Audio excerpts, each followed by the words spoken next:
All right, we're going to check in on how folks in Haw River are doing. Yeah, WFMY News 2's Ben Briscoe is there live. Ben, you've got survival stories to tell us about.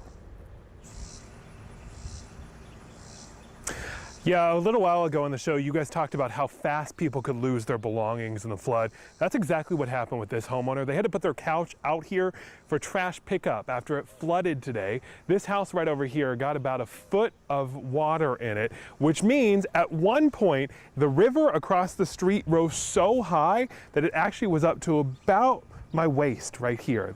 That's all completely covered this road until about this morning. When I got here, actually, you couldn't go down past this point right here because the rest of it was totally in water.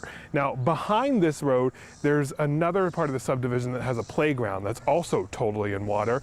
But look at the progress that's been made so far. It has receded back into the river and down the banks over here. I will tell you that neighbors in this area say they were shocked how much rain they got. Surprised it rained so much. It rained at least 4 hours, so straight.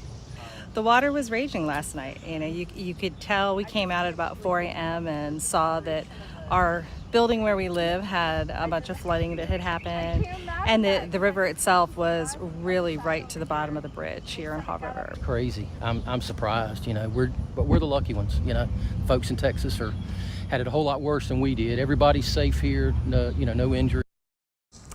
You know, they talk about how it's just stuff, but stuff still costs a lot of money. Take a look, these two cars under here are completely swallowed by the water.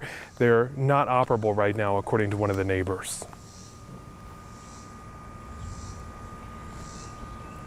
Hey, you know, Ben, we're just trying to get a scope of like how far that water came up. I know you've been in different neighborhoods seeing like how far the water came up in people's lawns.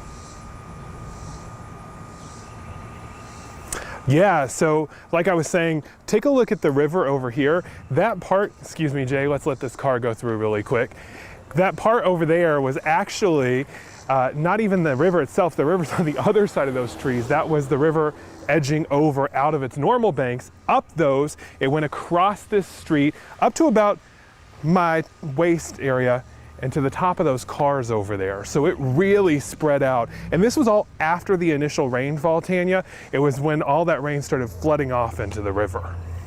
It is amazing how fast that water goes. Yeah, absolutely. Ben, stay safe out there. Thank you so much for your reporting.